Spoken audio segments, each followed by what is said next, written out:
Au nom du Père et du Fils et du Saint-Esprit, ainsi soit-il. Dieu est fidèle et il ne souffrira pas que vous soyez tentés au-dessus de vos forces. Mais il fera aussi que vous sortiez de la tentation afin que vous puissiez demeurer ferme. Il vous fera tirer profit de la tentation même afin que vous puissiez persévérer. Bien chers fidèles, ces paroles de saint Paul dans l'épître d'aujourd'hui s'adressent tout particulièrement à ceux qui sont découragés par leurs péchés et qui seraient tentés de se dire qu'ils ne peuvent plus rien contre leur mauvais penchant, que c'est la faiblesse humaine et que finalement c'est plus fort qu'eux, qu'il est impossible de surmonter leurs vices. Grave erreur qui installe toujours davantage dans le vice, qui excuse et pactise avec le vice jusqu'à s'habituer à la récidive et même à la perte de la contrition, ou du moins à la diminution de cette contrition, à la perte des vrais remèdes au péché, peut-être même jusqu'à faire des confessions sacrilèges. Voilà une illusion du démon pour tenir les âmes dans ses griffes. Non, mes frères, nous ne serons jamais tentés au-delà de nos forces, car toujours nous avons à portée de main la grâce de Dieu qui peut tout en nous. Certes, c'est la grâce de Dieu qui nous sauvera de la tentation. Ce ne sont pas nos propres forces humaines, à vue humaine. Oui, nos blessures qui nous viennent du péché originel sont telles que de nous-mêmes, il est bien vrai que nous ne pouvons rien. Mais c'est oublier que nous pouvons tout en celui qui nous fortifie. C'est oublier que Dieu veut notre sanctification et qu'il nous donnera toujours sa grâce prévenante, sa grâce guérissante, sa grâce élevante pour nous sauver. La grâce nous est toujours donnée, mais à une condition. Cette grâce, il faut la chercher. Il faut, pour l'obtenir, ne pas oublier de recevoir fréquemment les sacrements, de les recevoir bien disposés. Il ne faut pas oublier de prier, surtout dans les tentations. Dieu veut nous donner sa grâce, mais il veut aussi que nous lui demandions cette grâce. Il veut cette humilité de notre part.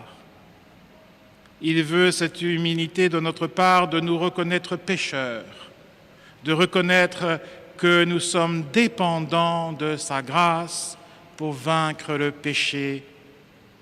Il veut que nous soyons des enfants tournés vers leur Père pour tout obtenir de lui.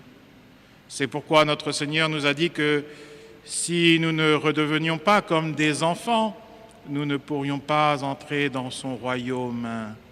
Il nous faut cette simplicité, cette humilité des enfants adoptifs du règne de la grâce, et alors Dieu nous donnera la victoire. Et puis aussi, chers fidèles, si nous retombons souvent dans les mêmes péchés, c'est qu'il nous manque aussi une vraie pénitence pour ces péchés. Dans une âme qui ne tire pas profit du sacrement de pénitence, s'installe petit à petit une sorte de capitulation face au vice, alliée à une dangereuse présomption, en comptant aveuglement sur la miséricorde de Dieu. Que celui qui est debout prenne garde de ne tomber. C'est pourquoi il faut bien comprendre combien le sacrement de pénitence peut nous transformer et donc nous aider efficacement à sortir du péché, au-delà même du pardon de Dieu qu'il nous donne. Pour cela, bien chers fidèles, tournons-nous vers Sainte Marie-Madeleine que nous avons fêtée cette semaine, jeudi dernier. Cette pénitente, ce modèle de pénitence illustre ses propos. En effet, si notre Seigneur a pardonné à Madeleine, ce n'est pas aux dépens de sa justice. Ce serait une autre erreur aussi grave de penser que notre Dieu est un Dieu bien facile, bien indulgent. Madeleine a fait une pénitence efficace et complète, une satisfaction entière d'un cœur contrit et humilié. Marie-Madeleine est la seule qui paraisse dans l'Évangile s'être adressée à Jésus-Christ sans autre vue que d'obtenir la rémission de ses péchés. Plusieurs recouraient à notre Seigneur pour des grâces purement temporelles, pour être guéris de leur maladie, pour être délivrés du démon qui les tourmentait. Tandis que Madeleine nous montre une belle disposition d'âme que nous devons rechercher. Être pleinement convaincus que nos infirmités spirituelles sont notre unique et souverain mal et qu'il n'appartient qu'à Dieu de remettre les péchés. Si nous devions demander un miracle, que cela soit celui de notre conversion. Jésus-Christ chassa 7 démons du cœur de Madeleine, car elle était chargée des 7 vices capitaux, menant une vie déréglée et dissolue. Et son péché fut surtout son orgueil, son amour-propre, sa vanité, faisant de sa propre personne une idole secrète. Elle avait été jalouse d'avoir dans le monde des adorateurs, des hommes insensés, prêts pour elle à lui sacrifier leur liberté, leur repos, leurs biens, leur conscience et leur salut. Elle avait employé ses charmes pour les séduire et les corrompre, faisant naître des passions dans leur cœur. Et parlant de Marie-Madeleine, notre Seigneur déclara « Beaucoup de péchés lui seront remis parce qu'elle a beaucoup aimé. » Par un effet merveilleux de la grâce, l'amour chaste du Créateur fut le remède salutaire qui l'a guéri de son amour désordonné, de son amour impur et profane des créatures. Madeleine conçut pour le Dieu de pureté et de sainteté un bel amour qui expia son péché en rétablissant dans son cœur l'empire de Dieu que le péché y avait détruit. Son amour purifia la source de son péché, cette faiblesse et son malheureux penchant de son cœur, en tournant toute sa sensibilité et toute sa tendresse vers Jésus-Christ, seul digne d'être souverainement aimé. Elle comprit que ce n'était pas en vain que Dieu lui avait donné un cœur tendre, mais que ce cœur était fait pour lui, et que si jusqu'alors ce cœur avait été dans le trouble, ce n'était pas parce qu'il était tendre, mais parce qu'il était tendre pour ce qui ne devait pas l'être. Madeleine, modèle de l'amour-propre anéanti, fille amant honorable de tout son orgueil, non pas tant par la crainte des châtiments qu'elle méritait, mais parce qu'elle comprenait combien il est juste de préférer le Créateur à la créature et de mettre en lui seul tout l'amour qu'elle a jusqu'ici donné aux créatures de ce monde. Et voyez-vous, de plus, bien chers fidèles, le bel et saint amour de Madeleine consacra à Dieu la matière de son péché, c'est-à-dire tout ce qui servait à son péché, son luxe et sensualité criminelle. Elle avait aimé les parfums et tout ce qui flatte les sens. Elle apporte avec elle un parfum précieux et exquis. Elle le répand sur les pieds adorables de Jésus-Christ. Tout ce qui a été pour elle une occasion de péché, ses yeux, ses cheveux, ses lèvres, ses parfums, toute sa personne, elle l'emploie au service de Jésus-Christ. Elle arrose de ses larmes les pieds de Jésus-Christ. Elle le prie de purifier son âme. Elle essuie ses pieds sacrés avec ses cheveux, suppliant son divin Maître d'effacer ses offenses. Elle trouve jusque dans sa vanité même de quoi lui faire un sacrifice. Par une magnifique pénitence extérieure, elle donne la preuve d'une vraie détestation d'une vraie douleur intérieure, très amère de ses péchés. Elle accomplit d'avance et à la lettre cette recommandation de saint Paul.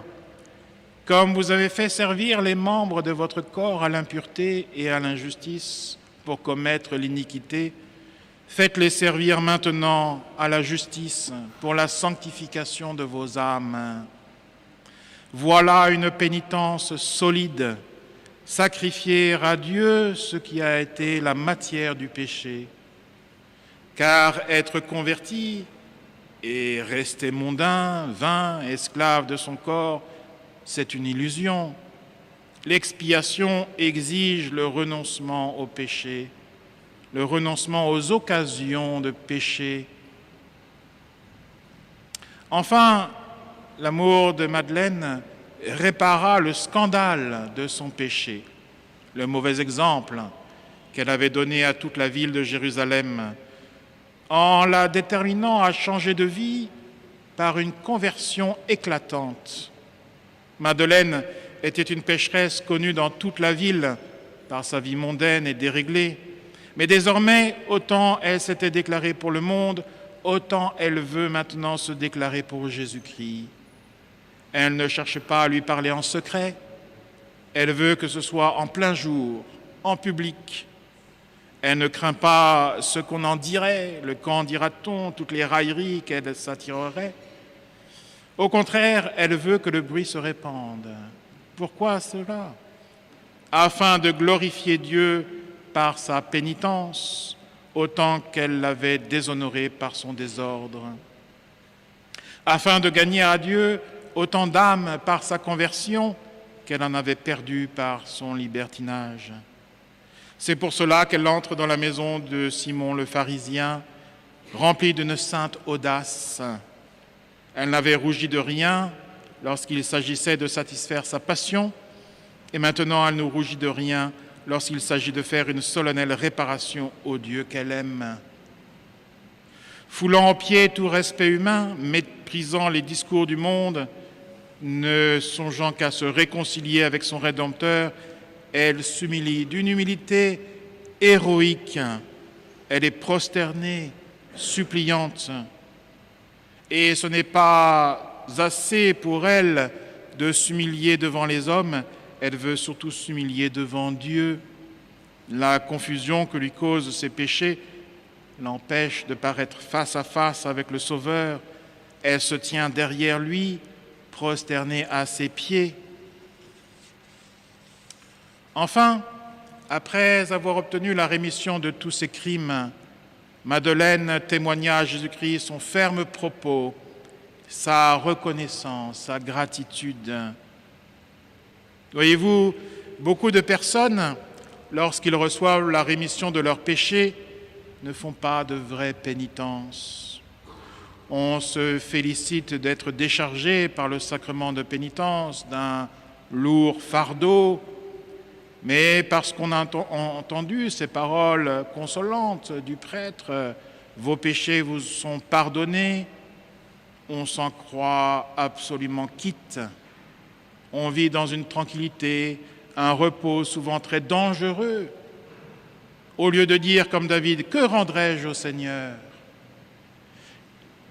Comme si cette grâce de l'absolution nous mettait en droit d'être moins occupés du soin de plaire à Dieu et du regret de lui avoir déplu.